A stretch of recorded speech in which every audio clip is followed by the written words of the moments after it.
Okay, I just wanted to take a moment to document this under good lighting before we clean it up because it's time. As you can see, over there is where the stove and fridge were. So shedding some light on the situation.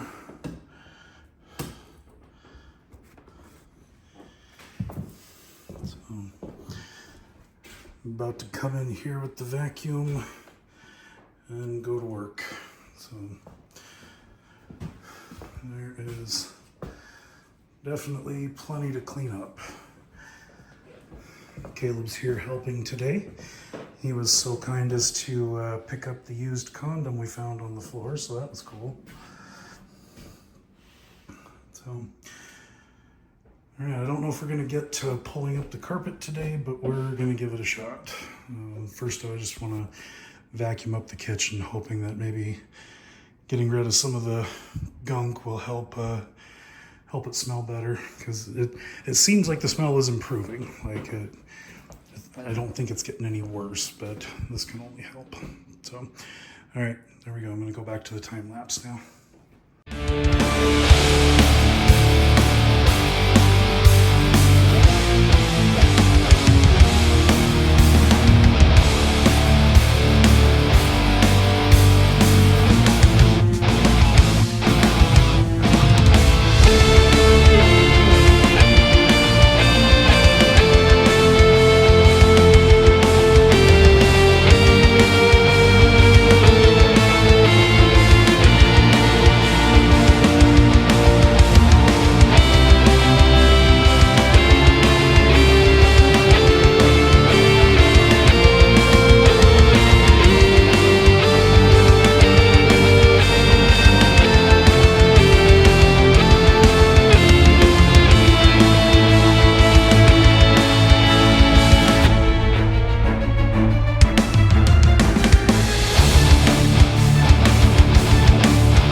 Well, we're back after getting most of the flooring up in the living room, and I did vacuum the kitchen. And as you can see and probably saw from the time lapse, it's better, but definitely still a lot to be done. The carpet ripper worked fantastic. And we had the good fortune that the carpet was not glued down. It did have some thin padding underneath.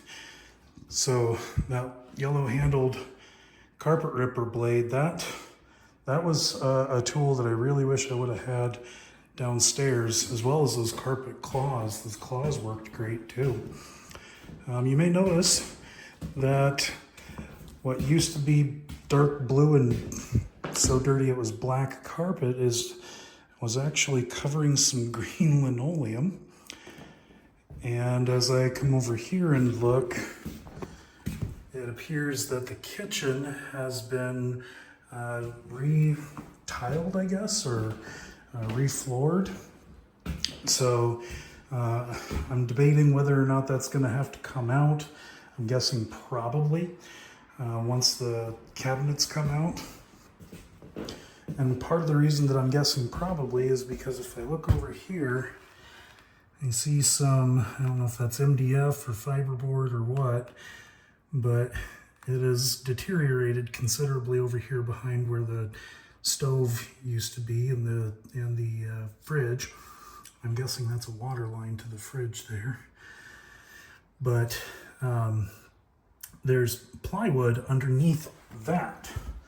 So I'm wondering if I will need to go down further, and I'm curious if this, again, I'm not sure if it's fiberboard or if it's MDF, but I'm not sure if this will come up and we'll have to replace it, or if I can just put down a layer of kills and cover it up with a new layer of underlayment once we get the house foundation straightened out.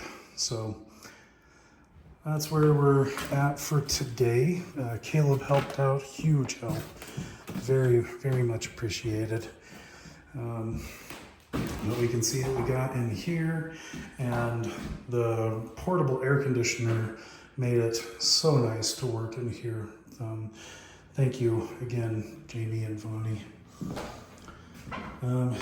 So yeah, we are doing the things, making the progress. We'll catch you next time here on Renovating House 142.